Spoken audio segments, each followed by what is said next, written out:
What kind of examples of living skills do you know? Here are the few. Self-awareness, critical thinking, creative thinking, decision-making, problem-solving. It is an exciting list. But there is one skill that is missing. The skill that you should hone and improve all your life. The one that will allow you to experience your life fully and keep up with everything that happens around you. It is the conscious ability to change.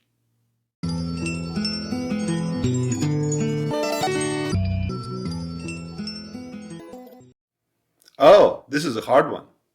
From an early age, we learn what is right and wrong, how things should work, how people should act, what is good and bad, and everything in between. We develop our identities, establish relations between ourselves and others, and learn how to interact with others. Our beliefs and opinions depends on what kind of culture we were born in, what kind of family we had, and what type of education we got. All of this affect who we are now. By the time we become young adults, our opinions about ourselves, others, and the world around us are already established and pretty much solid. It helps us to feel comfortable and secure to go on with our lives. When events around us confirm our opinion about the world, we are happy and feel good about ourselves. And when something goes contrary to our ideas on how it should be, we are getting upset, angry, defensive, and insecure. And these are absolutely normal human reactions. The problem is, nothing is static. The world is constantly changing around us, and we are changing with it. What was true yesterday is questions are not true today. In our modern days, changes are happening much faster than 150 or even 20 years ago. And as spiritual beings, we have to be ready to consciously changing with it. Think about it.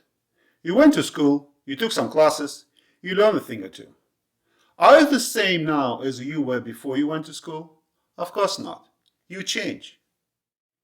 You decided to start a relationship. You met a girl or a boy.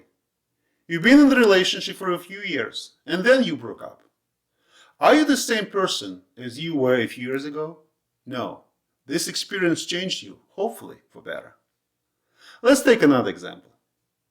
You got an office job. You're sitting at the computer for at least 8 hours, and another few in front of the TV in the evenings. You gain some weight. You know this is not good for you, and you need to do some exercises, but you don't. A few months later, you look at yourself in the mirror and see how your body has changed. Everything you do or do not do is changing you. Some changes is pleasant, some not. Those that are not are portals for your spiritual growth. The changes that come with physical and emotional pain affect us the most. I would argue that we truly change and learn our life lessons only when we're going through these kind of changes. World pushes us to change even when we're not directly interacting with it. Let's take this pandemic for example. It has been going on for 2 years now. We have been through many restrictions, but lately we have been asking only a few things. Get vaccinated and wear a mask in the places where we can interact with each other in close proximity. That's simple. And still many people have a very hard time with it. This is a good example of when someone develops an opinion about something, it has a hard time to change it. Of course, to stand up for something that you think is right is a noble thing to do. But at the same time, we should think about how our words and actions are affecting other people. The ability to change is a two-directional approach. You look into the world you live in, don't like what you see, and want to change it. A good example would be someone who wants to become a politician. This video, sadly, not about that. This video for those who are looking at their own life and ask themselves questions like, I don't like what I'm doing, or seeing, or feeling. What can I do to change it? The answer is simple and not easy. You need to change yourself. But before you start doing anything at all, you have to ask yourself questions. Why do I want this? Am I doing this out of love or out of fear? I will give you an example. Am I doing this morning yoga exercises out of fear that my health is deteriorating and I can get sick soon. Or out of love to my body as the vessel to my soul and the key for a happy and productive life. The action is the same, but the mindset and reasons are different. Once you firmly decide on a change, whatever it is, here's some useful steps that helps you succeed. Start with small steps. The famous Chinese proverb, "A journey of 1,000 miles begins with a single step," is absolutely correct. You start with a single step, but then you need to do another one, and another, and another. Start simple and small, but be consistent. Don't get too excited about early successes, and don't get too discouraged if you stumble on your way. Anything worth fighting for is not easy to achieve. Accept your new reality. A part of being a human, we assumed a lot. Oh, this should take this amount of time, that should cost that much, this person should act this way, and so on. Maybe yes, but maybe no.